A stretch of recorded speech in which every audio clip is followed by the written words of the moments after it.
Assalamualaikum Pak. Waalaikumsalam. Silakan duduk. Perkenalkan, nama saya Dr. Inaya. Di sini saya dokter yang menjaga di rumah sakit ini. Tapi Bapak, sebelumnya saya berbicara dengan Bapak siapa? Samsudin. Bapak Syamsuddin, Di. Baik Bapak Syamsuddin, sebentar saya akan lakukan tanya jawab. Mungkin kita bisa bantu saya dengan kerjasama. Jawab dengan jujur. Bapak tidak perlu khawatir karena semua kerahasiaan sesuai kode etik kedokteran semuanya bersifat rahasia. Baik Bapak, bisa lanjutkan? Bisa. Baik, usia tak berapa Pak? 36 tahun. Di mana Ki tinggal? Timika. Papua. Papua, Di. Apa kerjaan tak? Sudah swasta.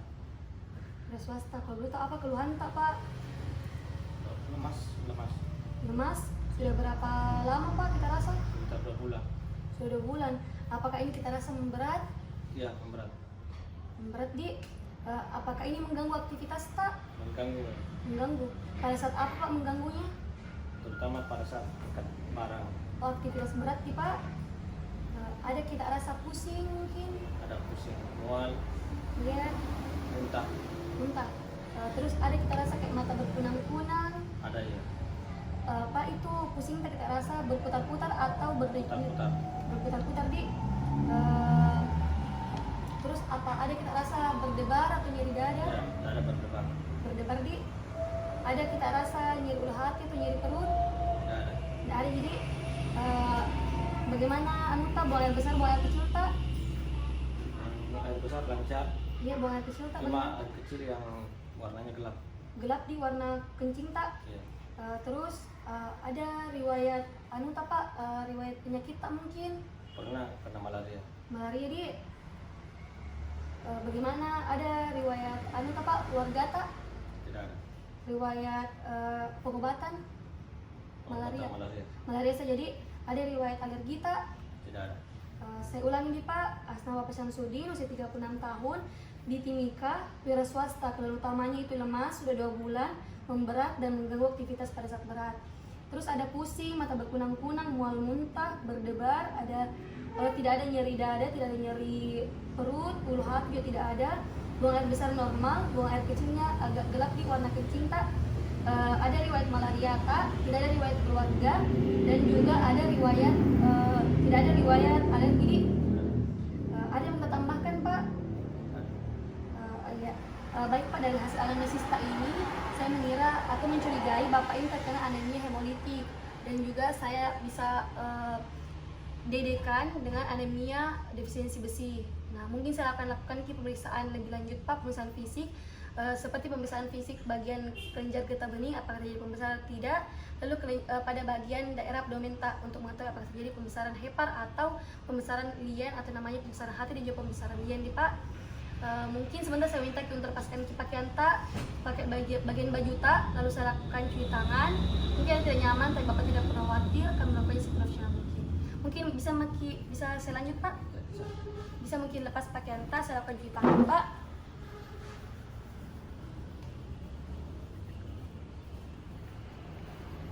Pak, bisa kasih pemeriksa.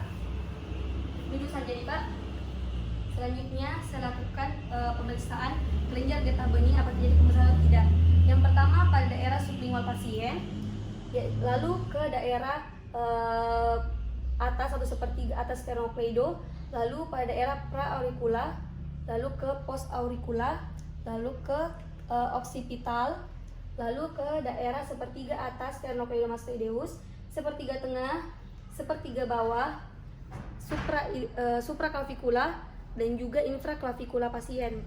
Lalu setelah itu, Pak bisa berbaring di meja kasur pemeriksa dengan menggunakan bantal pada daerah leher pasien. Lalu setelah itu saya melakukan inspeksi apakah terdapat gangguan atau simetris pada daerah abdomen pasien dan juga dadanya. Lalu setelah itu saya lakukan auskultasi pada daerah abdomen pasien. Tapi, Di, Pak, ada 9 regio pada pasien.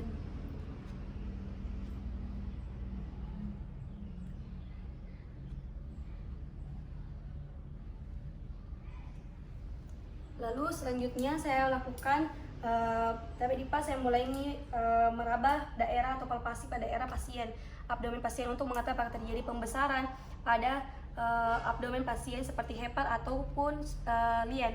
Yang pertama untuk mengetahui pembesaran lien, ambil garis mid clavicular pada area sintra pasien untuk mengetahui titik garis A ke arah umbilikus. Ini adalah garis A, lalu garis B tegak lurus dengan garis A, bentuk silang, lalu garis C adalah garis dari sias ke umbilikus pasien.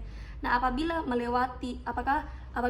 mendapatkan pembesaran melewati daerah garis B, maka terdapat pembesaran atau Schuffner 5-8. Apabila terdapat pembesaran daerah 1-4, maka terdapat pembesaran daerah tidak melebihi dari pembesaran garis B. Selanjutnya saya lakukan kini Pak pemeriksaan pada dari sias pasien, lalu daerah umbilikus, lalu ke sampai arcus costa sinistra pasien. Terdapat pembesaran Schuffner 2. Lalu selanjutnya saya melakukan pemeriksaan hepar atau hepatomegali dengan menggunakan pinggiran dari jari tangan saya, dari atas sias sebelah kanan pasien ke arah apabila ada nyeri bisa kita katakan nih Pak, ke arah arcus costa dextra pasien. Selanjutnya saya lakukan nyeri untuk mengetahui nyeri ketok pada atau perkusi pada daerah abdomen pasien pada 9 regio. Normalnya terdengar suara timpani.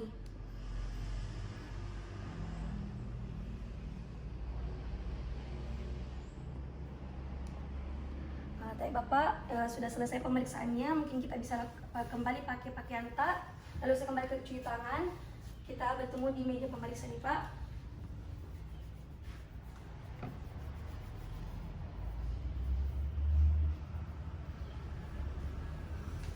Tapi Bapak, baik Pak, dari hasil pemeriksaan tadi ada pembesaran pada daerah liennya Pak yang disebut dengan Schuffner, metode Schuffner. Menurut metode Schuffner, Bapak ini pembesarannya berada pada Schuffner 2 atau S2.